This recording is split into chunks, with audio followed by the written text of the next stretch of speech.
सुबह के 4:30 बजे हम श्रीधरियम आई हॉस्पिटल से एयरपोर्ट के लिए निकले। बाहर एकदम काला अंधेरा था। सड़क पर ट्रक और गाड़ियां चल रही थी। हल्की सी चहल पहल, दोनों तरफ हरियाली, नारियल के पेड़ और केले के पेड़ नजर आ रहे थे और केरला का शांत माहौल।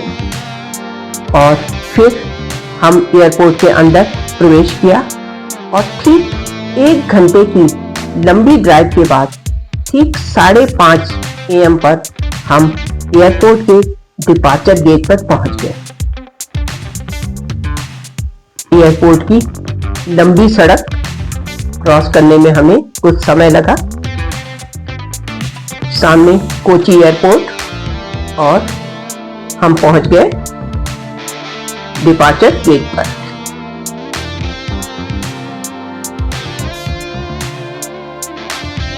अंदर जाते ही सिक्योरिटी चेक कंप्लीट हुआ और हम बोर्डिंग एरिया की ओर बढ़े। यह है सभी प्रोहिबिटेड आइटम्स जो आप हैंडबैग में नहीं ले जा सकते, जैसे कोई भी नुकीली वस्तु, इनफ्लेमेबल लिक्विड्स आदि। और यहां से क्रॉस होते हुए हम अपने बोर्डिंग एरिया गेट नंबर 6 की तरफ बढ़ने लगे। और टाइम सुबह का था और शायद सभी फ्लाइट्स में भी अभी देरी थी, इसलिए बोर्डिंग एरिया में बहुत ज्यादा रश नहीं था। करीब 90% सीट्स खाली पड़ी थी। बिल्कुल शांत, एकदम सुकून भरी सुबह लग रही थी। और फिर हमारी फ्लाइट का अनाउंसमेंट हुआ और हम लंबे से बोर्डिंग कॉरिडोर से होते हुए, एरो ब्रिज से होते हुए एरोप्लेन की तरफ बढ़ने लगे।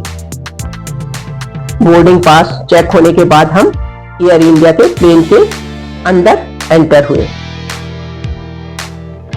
एरो ब्रिज अभी भी प्लेन से लगा हुआ था और फिर धीरे धीरे एरो ब्रिज प्लेन से अलग होने लगा और एरो ब्रिज के अलग होते ही एरोप्लेन में थोड़ी सी अनाउंसमेंट और फिर शुरू हो गया सफर। प्लेन ने रनवे पर स्पीड पकड़ी और धीरे धीरे प्लेन हवा में उड़ने लगा। नीचे विंडो सीट से केरला छोटे खिलौने जैसा लग रहा था। घर, सड़कें, नदी, नाले, पहाड़ सब इतने छोटे जैसे किसी ने एक छोटी सी दुनिया बसा दी हो। और फिर प्लेन बादलों से ऊपर गया। बादल एकदम सफेद रुई के समान लग रहे थे, जिन्हें छूने का मन कर रहा था। और फिर प्लेन ने कर्नाटक की सीमा में प्रवेश किया और नीचे कर्नाटक की खूबसूरत राजधानी बेंगलुरु।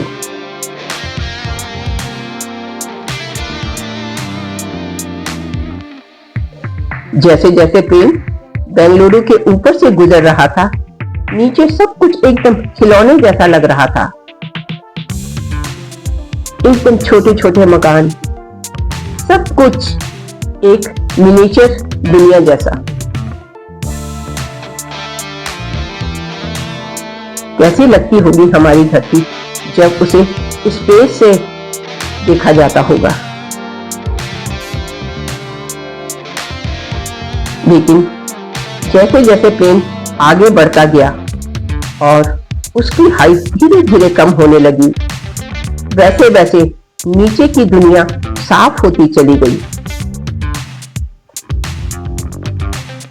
अब सब पहचान में आ रहा था। कहीं नदियां बह रही थी, कहीं इमारतें दिखाई दे रही थी, कहीं खेत, खलिहान, हरी भरी गार्डन फैली हुई थी। यह हरियाली पूरे बेंगलुरु को एक बहुत ही सुंदर सिटी का एहसास करा रही थी। हर जगह छोटी बड़ी इमारतें अपनी अपनी जगह पर साफ साफ नजर आ रही थी। इतना सुंदर एरियल व्यू था। हम खुशकिस्मत थे कि आज मौसम बहुत साफ था और हमारी फ्लाइट भी सुबह की थी, इसलिए विंडो सीट पर बैठकर यह नजारा देखते ही बन रहा था।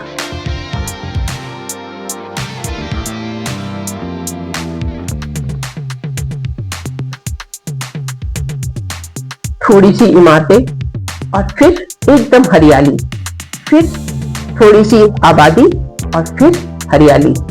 शायद बेंगलुरु की यही खासियत है।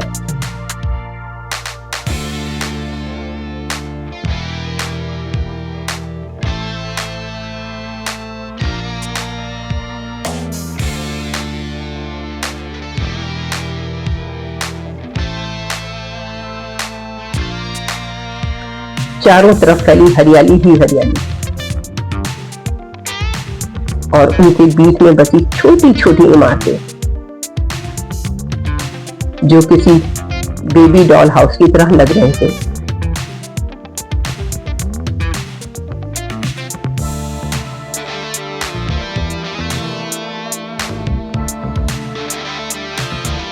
इतनी घनी आबादी के क्षेत्र में इतनी हरियाली।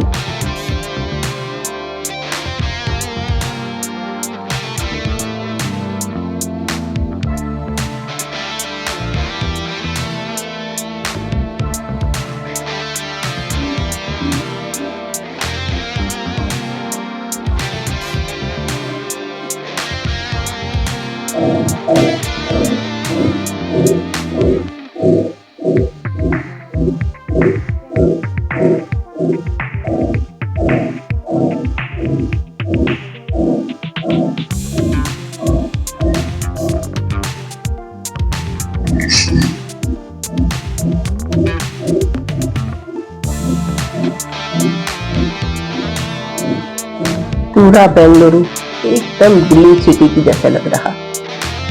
आंखें दृश्य को देखने से हट ही नहीं रही।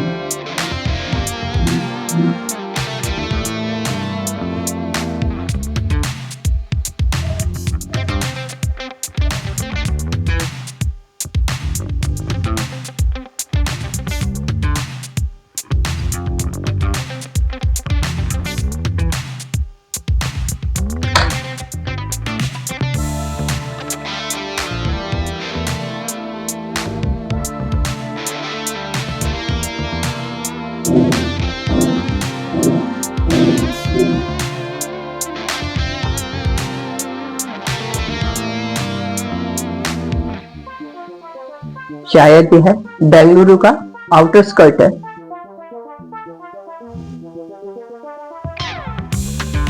क्योंकि बेंगलुरु एयरपोर्ट सिटी से काफी दूर है।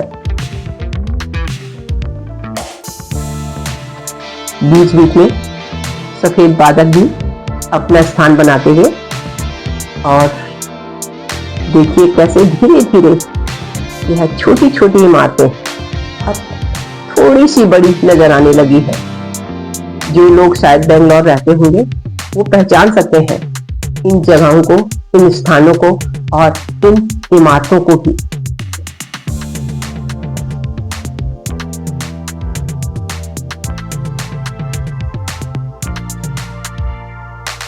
प्लेन धीरे धीरे नीचे की तरफ आ रहा है। अब वो इमारतें जो पहले डॉट जैसी लग रही थी अब बड़ी और जिंदा लगने लगी, मानो शहर धीरे धीरे अपनी कहानी सुनाने लगा हो। और तब समझ आया यह सिर्फ एक शहर नहीं, यह है बेंगलुरु, जिसे लोग गार्डन सिटी ऑफ इंडिया कहते हैं। हर तरफ छोटे बड़े गार्डन, पेड़ पौधों की हरी चादर और मॉडर्न बड़ी बड़ी इमारतें, फ्लैट्स के बीच प्रकृति का यह अद्भुत बैलेंस। ऊपर से देखकर लगा यहाँ प्रकृति और टेक्नोलॉजी एक साथ सांस ले रही है। यूं ही इसे सिल्वर सिटी ऑफ इंडिया नहीं कहा जाता।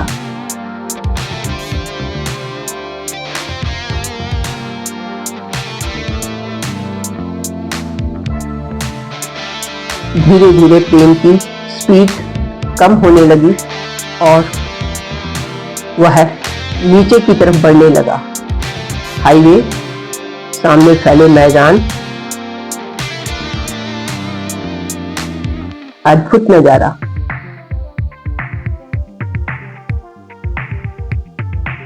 और लगता है कि अब प्लेन लैंडिंग की ओर बढ़ रहा है।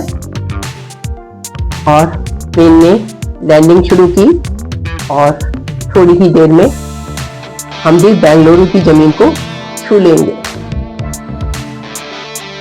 तो दोस्तों, यहाँ पर खत्म हुआ हमारा आज का सफर। नेक्स्ट वीडियो में खूबसूरत बेंगलुरु एयरपोर्ट के भीतर का दृश्य जो आपका मन मोह लेगा। तो दोस्तों, मिलते हैं नेक्स्ट ब्लॉग में। तब तक अपना और अपनों का ख्याल रखें।